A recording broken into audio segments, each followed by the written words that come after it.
तो next topic का heading डालो, एम्पेरिकल फॉर्मूला।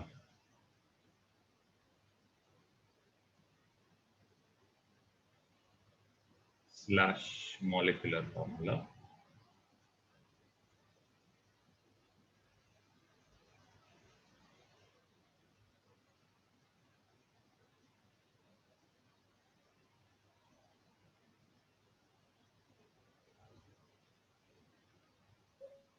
तो सबसे पहले एम्पिरिकल फॉर्मूला के बारे में लिखना।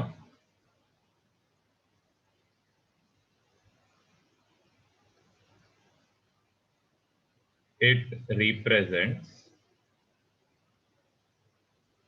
Simple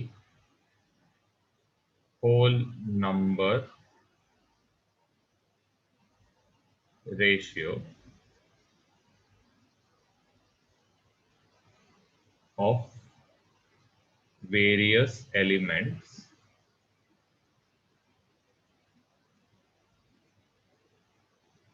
in it.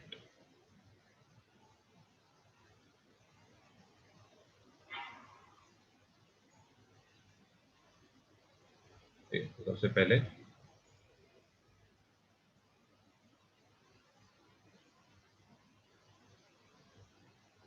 और नेक्स्ट मॉलिक्यूलर फॉर्मूला लिखना। मॉलिक्यूलर फॉर्मूला इसमें लिखो, it gives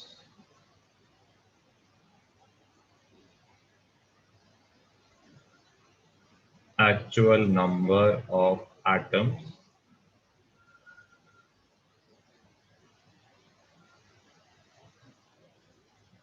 of various elements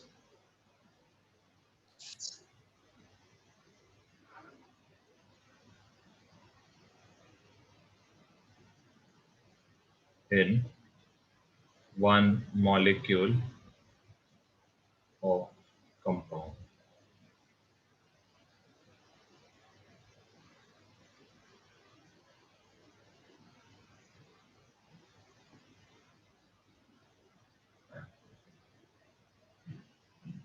ठीक है, अभी एग्जाम्पल देता हूं, समझ में आता है क्या बोलने का मतलब है इसका। तो पहले एग्जाम्पल देखो, ध्यान दो इधर। तो पहले हम लोग ग्लूकोज लिखते हैं, ठीक है। ग्लूकोज का जो मॉलिक्यूलर फॉर्मूला रहेगा दैट इज C6H12O6। तो अगर आप इसका रेशियो देखोगे, क्या आएगा रेशियो? 6:12:6। अगर आप सबको डिवाइड करोगे तो रेशियो क्या आने वाला है? 1:, क्यों? क्योंकि 6 का टेबल सब में कॉमन है। तो ये हो गया क्या इसका मॉलिक्यूलर फॉर्मूला। इसका empirical formula you will write it as CH2। I hope समझा कैसे। C का इधर कितना है नंबर ऑफ, ये smallest whole number ratio is 1। Hydrogen का smallest whole number ratio is 2।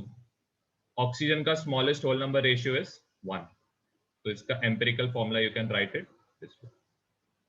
पहले एक एग्जांपल लिख लेना, और इसमें डाउट है तो यू कैन आस्क।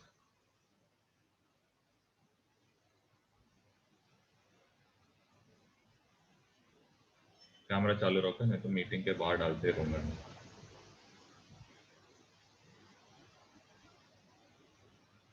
और एक एग्जांपल देता हूं।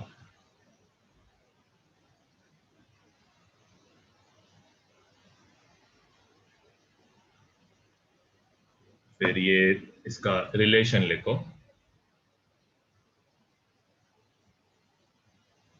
इसका रिलेशन रहेगा molecular formula is empirical formula, और नीचे क्या आएगा? ये एन आएगा। ये एन क्या है ये हम लोग जरा समझने का ट्राई करते हैं।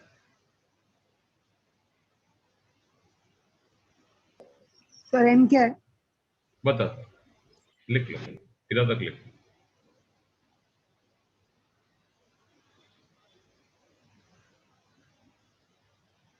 अब ये सर एन क्या रहता है? नहीं समझा। क्या क्या? रिलेशन नहीं समझा।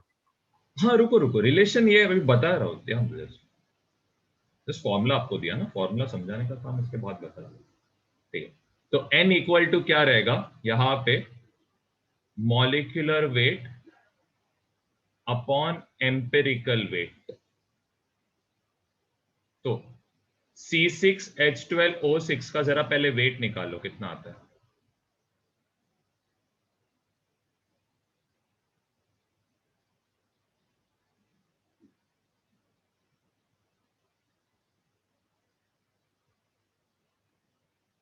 कितना आएगा?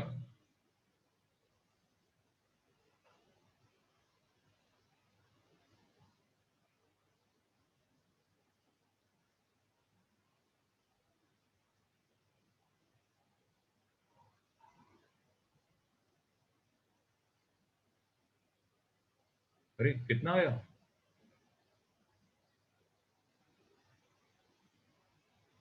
बाप रे, किसी को मॉलिक्यूलर वेट निकालने नहीं आता लग रहा है, चैप्टर खत्म होने आ रहा है।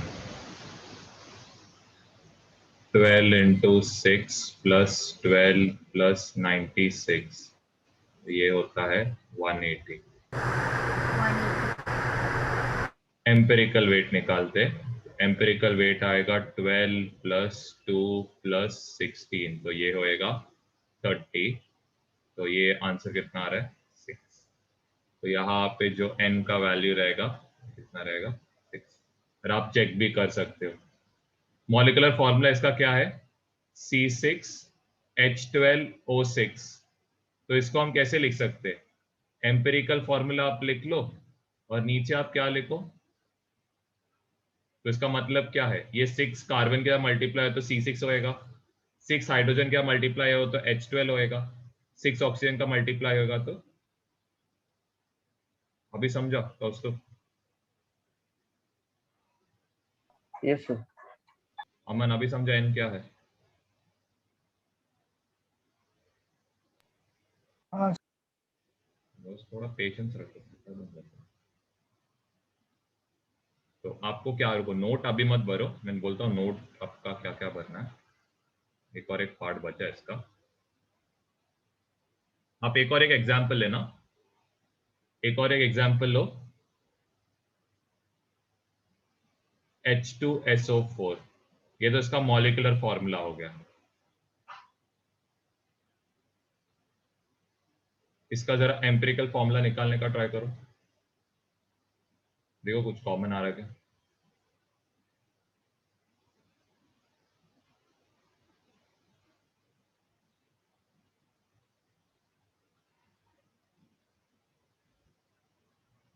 कैमरा चालू रखना, पहले ही बोल रहा हूँ। चलो, आ रहा है क्या कुछ सर कॉमन? सेम आएगा क्या? सेम आएगा। देखो इसमें तो कोई भी चीज कॉमन नहीं है, आपको आएगा तो 1 कॉमन आ सकता है, लेकिन 1 को कॉमन निकालोगे तो एंड में यही बचने वाला है। तो इसका empirical formula will be the same, कोई चेंज नहीं आएगा।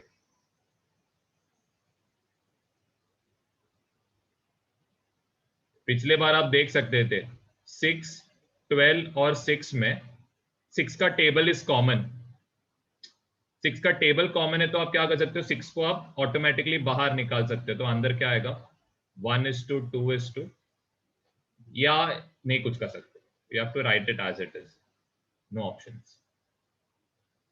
एक और एक एग्जांपल करो, C4H12O8, इसका मॉलिक्यूलर फॉर्मूला है। एक्चुअली ऐसा कोई कंपाउंड नहीं रहता, O4 देता ज्यादा, ये नहीं है, ये भी ऐसा कोई कंपाउंड नहीं, लेकिन जस्ट प्रैक्टिस के लिए दे रहा हूँ।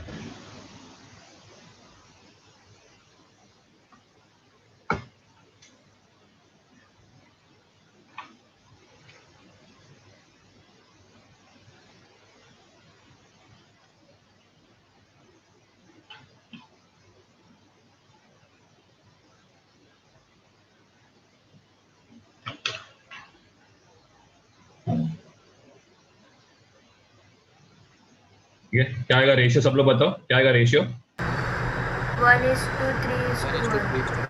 ओके परफेक्ट, 4:12:4 सबसे पहले आएगा। 4 का टेबल इसमें कॉमन है, तो 1:3:1 आएगा। तो इसका एम्पिरिकल फॉर्मूला रहेगा CH3O।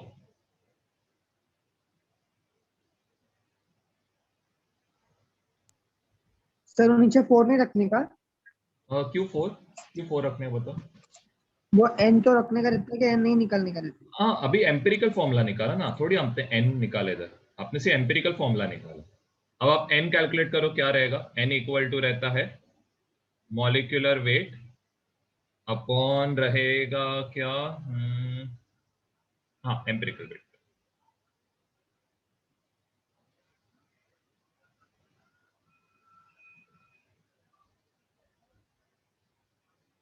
तो मॉलिक्यूलर वेट चेक करो, will be 48 plus 12 plus 64, this is 124।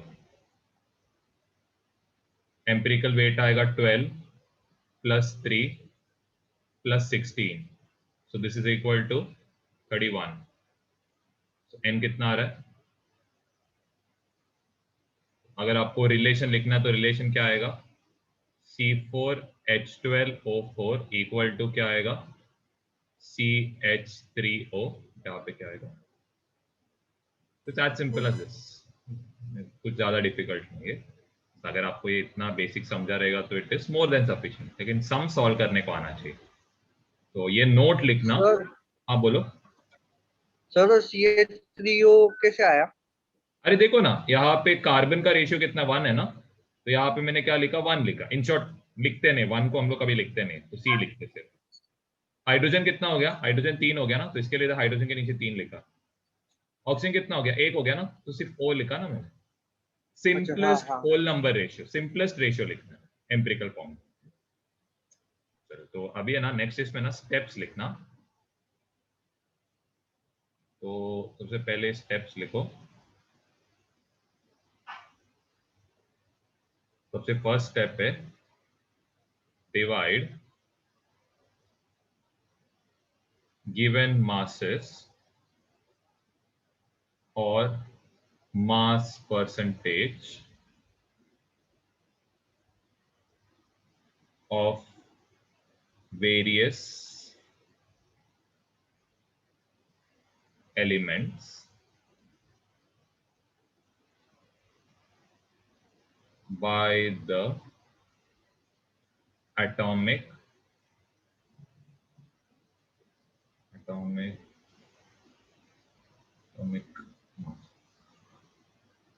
of elements। उसका ही स्टेप्स है ना? उसका स्टेप से मतलब वो सम्स को कैसे हम लोग सॉल्व करेंगे वो सीखेंगे। एटॉमिक मासेस ऑफ एलिमेंट्स, क्या लिखना, this gives relative number of moles. फिर इसके बाद स्टेप 1 है, स्टेप 1 था ये। फिर नेक्स्ट लिखो स्टेप 2, make these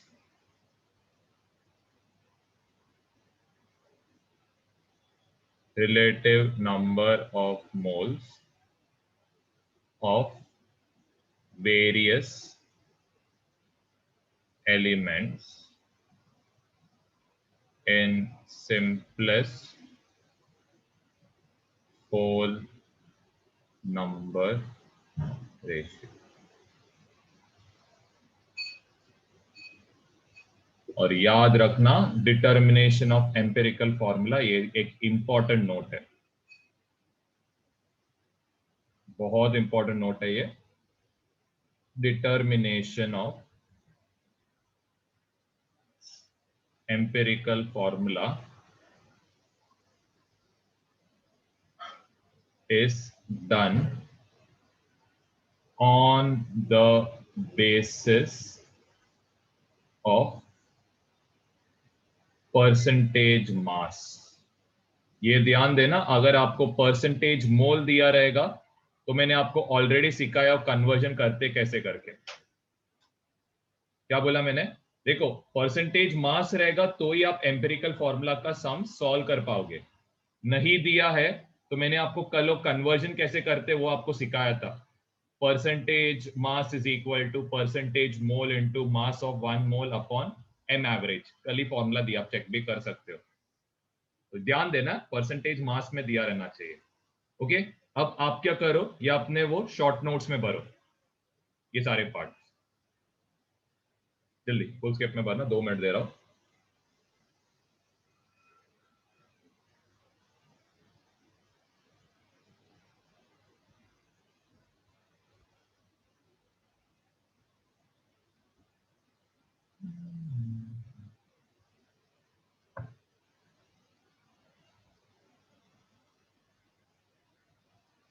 पहला वो मैं बोलता हूँ क्या क्या भरना है।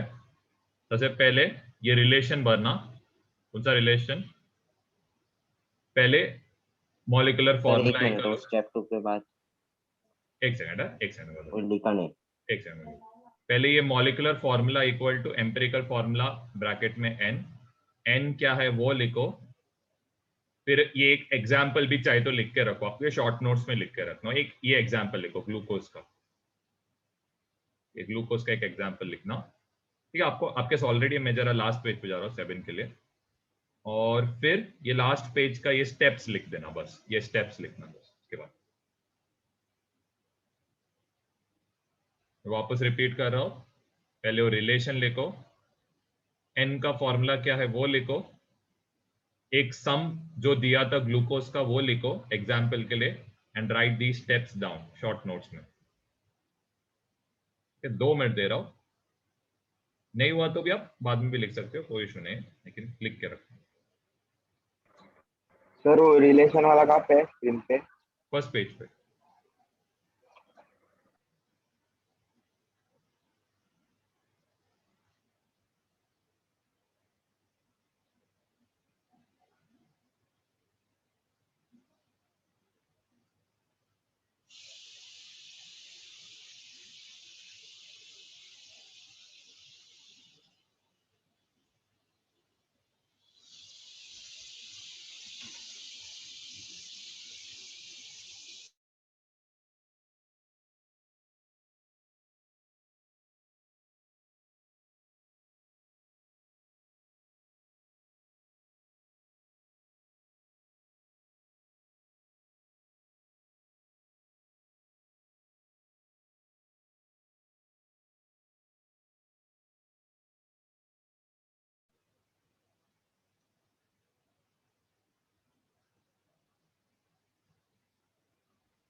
चलो, तो बाद में लिखना, सम्स पे जाते। तो इधर लिखो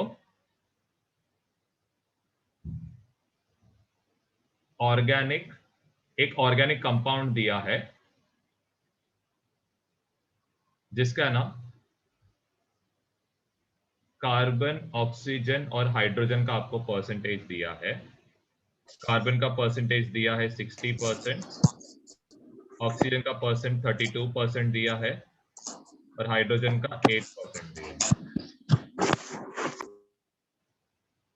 ठीक है, और ये क्या है, these all are percentage by mass. Okay, एक सम मैं आपके लिए करके बताता हूँ, बहुत ही सिंपल है। देखो, सबसे पहले ध्यान दो, ध्यान दो, स्टेप 1 क्या था, सबका जो भी गिवन मास परसेंटेज है वो लिख लो।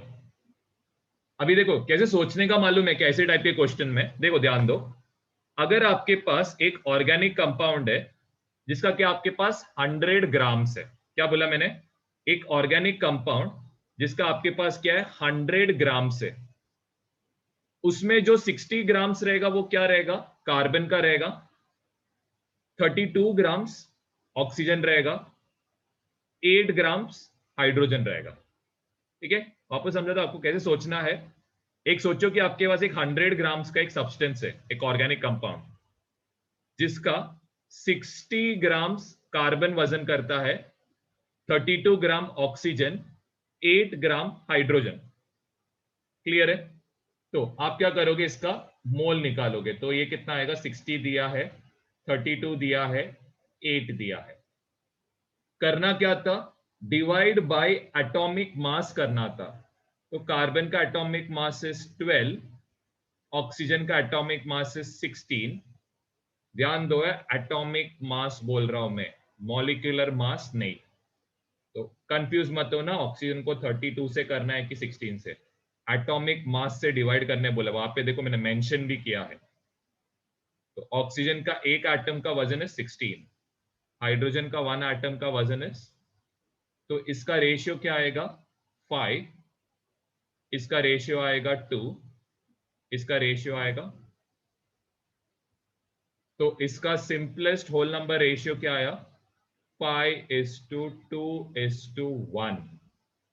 तो इसका जो एम्पिरिकल फॉर्मूला रहेगा that is going to be C5O2, oh sorry इधर 8 आएगा, इधर 8 आएगा ये वाला। ठीक है, इतना सिंपल सम है, कुछ इधर रॉकेट साइंस जैसा कुछ नहीं है, बहुत ही सिंपल बेसिक सम्स है, बस लॉजिकली सॉल्व करना। ठीक है, सेकंड सम करोगे तो आपको ऑटोमेटिकली समझेगा। ये फर्स्ट सम आप लिख लो पहले। सर इसका क्वेश्चन कैसे आता है? एक ऑर्गेनिक कंपाउंड दिया रहता है, एक टेबल दिया रहेगा, कार्बन ऑक्सीजन हाइड्रोजन का परसेंटेज बाय मास दिया रहेगा, आपको उसका एम्पिरिकल फॉर्मूला निकालने बोलते हैं डायरेक्ट। एक और डरो मत, मैंने क्वेश्चन उठाया है आपके लिए स्पेशल, आप लोग पहले एक एक सम करके कर। ये तरीका तो समझ गया ना कैसे करते, तरीका मैंने समझना, हम लोग और डिफरेंट टाइप के और सम्स करेंगे। हुआ तो बताना, मैं आगे जा रहा हूँ। सर जस्ट एक मिनट।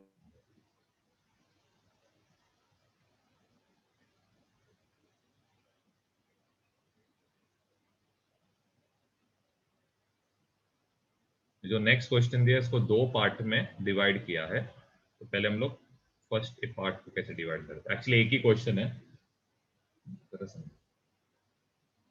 चल नेक्स्ट क्वेश्चन लिखना, 7.3 gram of an organic compound, ये देखो आतर वैसे टाइप का क्वेश्चन आता है, organic compound has carbon, nitrogen, oxygen and hydrogen and found to contain 3.6 gram of carbon, 0.7 gram of hydrogen and 1.4 gram of nitrogen. Find empirical formula. ठीक है, ये फर्स्ट ऐसे टाइप का क्वेश्चन है। तो क्वेश्चन का एक और एक पार्ट दिया है, if there are 3 molecules of nitrogen, ये सेकेंड पार्ट है क्वेश्चन का, डिटरमाइन मॉलिक्यूलर फॉर्मूला।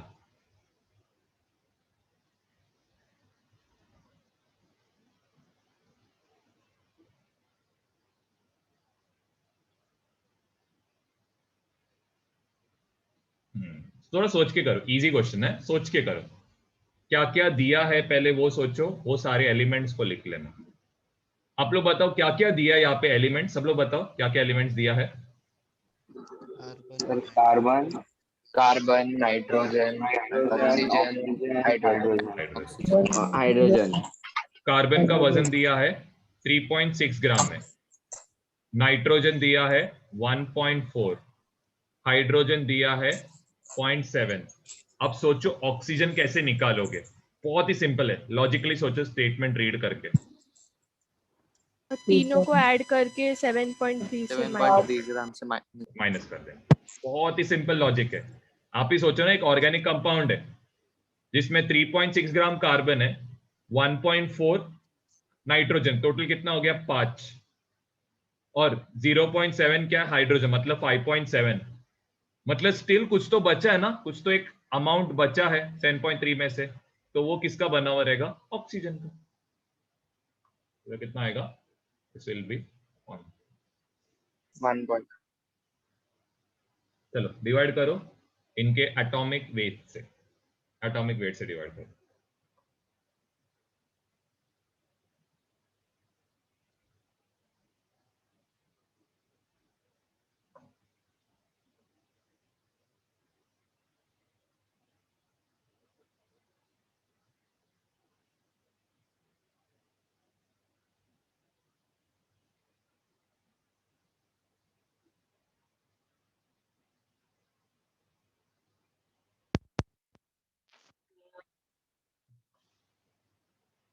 एक सेकंड, वाईफाई बंद हो गया।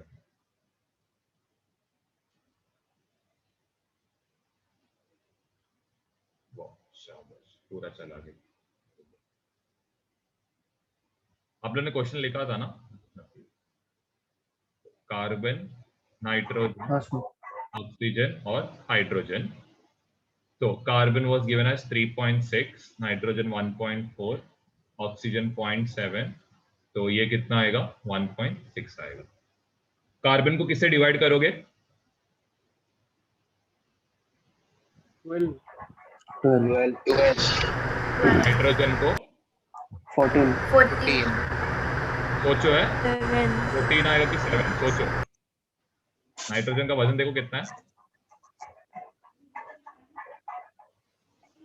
14 आएगा, ठीक है 14। 7 उसका एटॉमिक नंबर है, ये 16 आएगा, ये कितना आएगा 1। चलो अब इसको डिवाइड किया तो इसका आंसर आएगा 0.3, 0.1, 0.1, 0.7। तो रेशियो अगर आप देखोगे तो क्या आ रहा है, 3:1:7।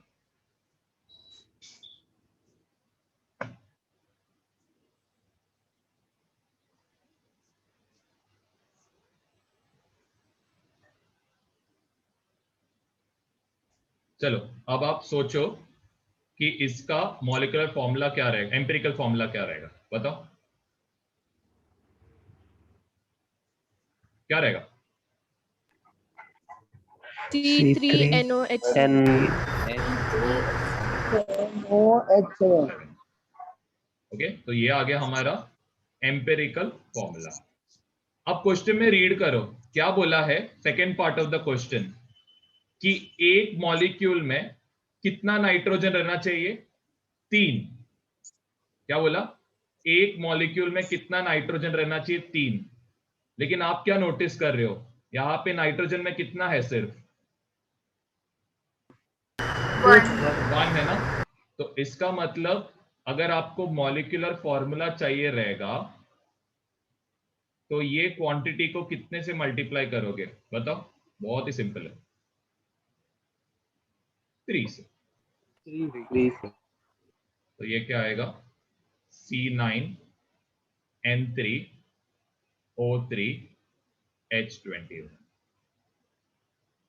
सर MF मतलब क्या है? ऐसा कोई मॉलिक्यूल है क्या? ऐसा कोई मॉलिक्यूल है क्या? Molecular formula. अमन बोलो, सर अमन बोलो क्या हो गया? सर ऐसा कोई मॉलिक्यूल है क्या? C9N3O3O21। रह भी रह सकता है, पता नहीं। सर हाँ बोलना क्या हो गया? सर आपने ये पॉइंट कैसे हटाया? 0.3, 0.1, 0. अगर इसको मेरे को डेसिमल हटाना रहेगा तो क्या करोगे, 3/10, 1/10, 1/10, 7/10 करोगे, तो पता है ना। फिर सब में से मैं क्या कॉमन निकालूंगा बाहर, 1/10 कॉमन निकालूंगा ना, तो क्या बचेगा? सब में देखो 10 डिनोमिनेटर में कॉमन ना, तो 1/10 को मैं कॉमन ले सकता हूँ ना, तो क्या बचेगा? हाँ अच्छा, मतलब 1/10 को कॉमन निकाल के फिर 3, 1 और 7। सर फिर 1/10 किधर गया? 1/10 आप रेशियो ले रहे हो ना, तो 10 10 10 सब कैंसिल आउट हो जाएगा इंशाल्लाह। रेशियो लेते हो ना, जैसे कि अगर आपको 3/2 और 5/2 का रेशियो लेने बोला है तो ये 2 और 2 कैंसिल आउट होएगा ना, क्या बचेगा फिर?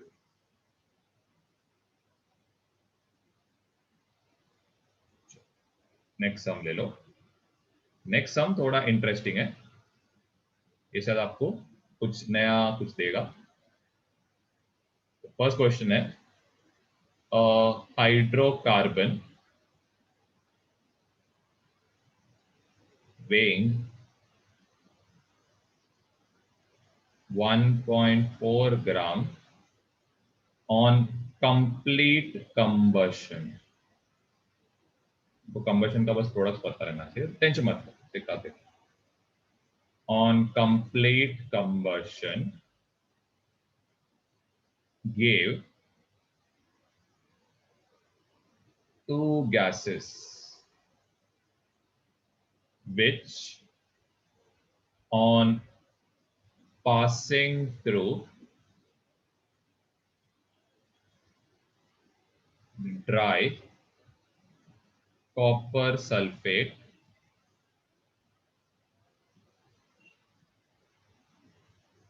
increase the weight of crystal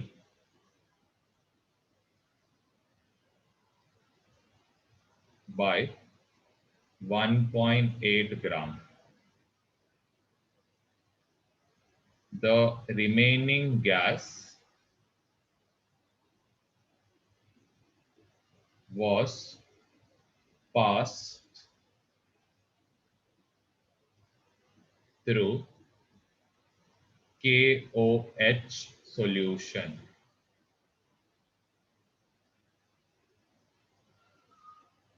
Determine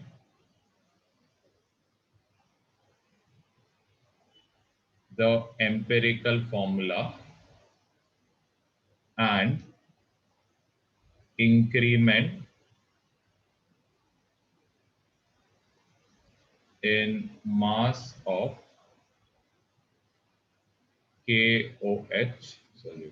तो यहाँ पे आप बहुत कुछ सीखोगे जो आपको आगे के चैप्टर्स में काम आएगा, बहुत ज्यादा काम आएगा. ठीक है, जहां तक पहले क्वेश्चन लिख के हुआ सबका पहले बताना, फिर मैं आगे जाता हूँ. एक चीज को हाँ बोलो. सर मेरे को सुनाई नहीं दे रहा है. क्यों, क्या हो गया? सर आपका वो सुनाई दे रहा है और दीदी से बाहर जा रहा हूँ मैं.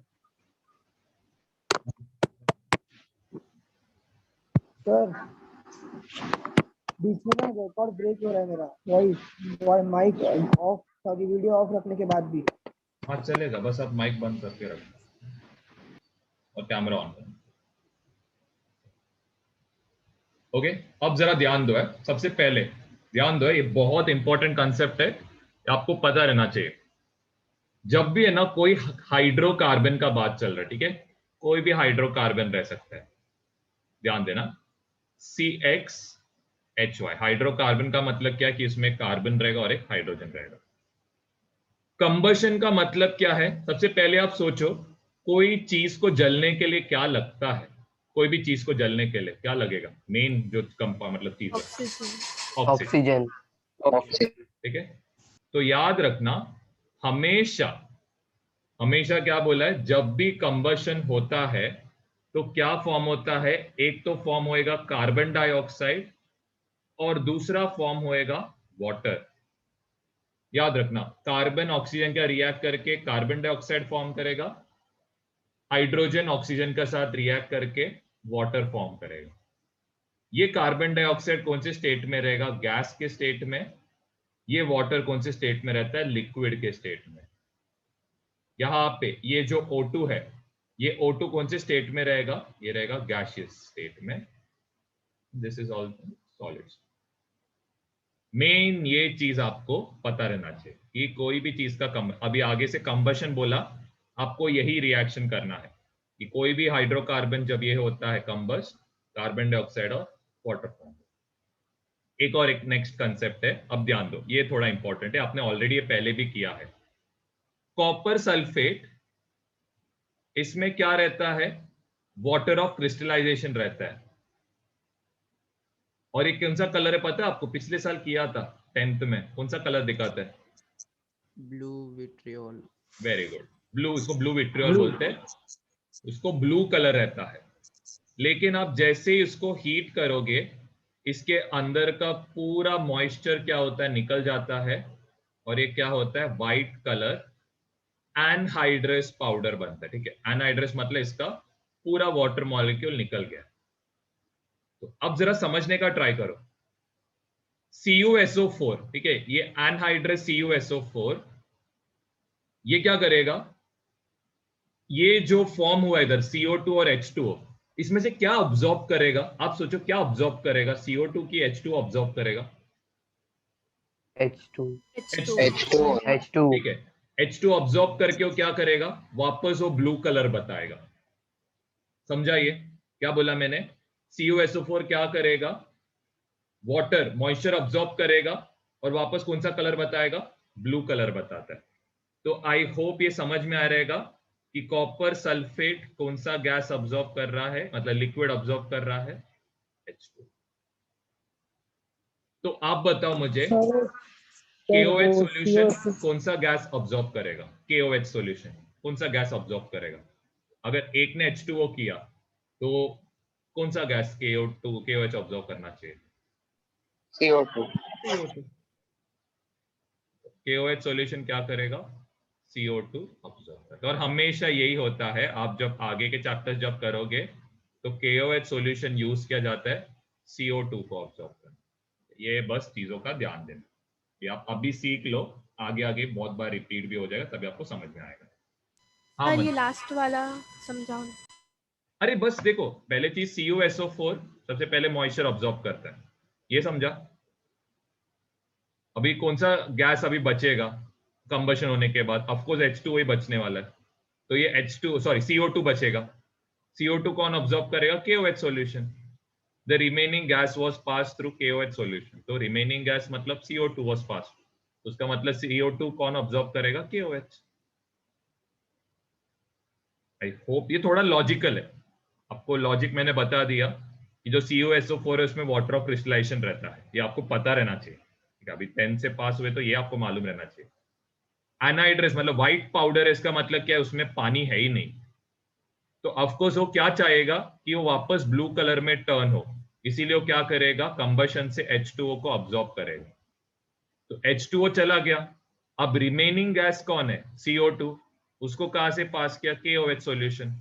तो KOH क्या करेगा, CO2 को ऑब्जॉर्ब करने वाला। तो हमें कितने से KOH का मास इंक्रीज हुआ है ये ढूंढ के निकालना है। ठीक है, तो पहले इधर तक कर लो, पहले इधर तक कर लें। अमन कुछ पूछ रहे थे आप? सर वो CuSO4 के नीचे क्या लिखा है आपने? Anhydrous ANHY।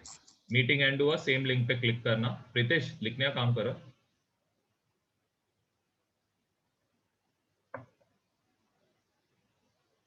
सर वो एक्स वाई क्या है, X P X X Y?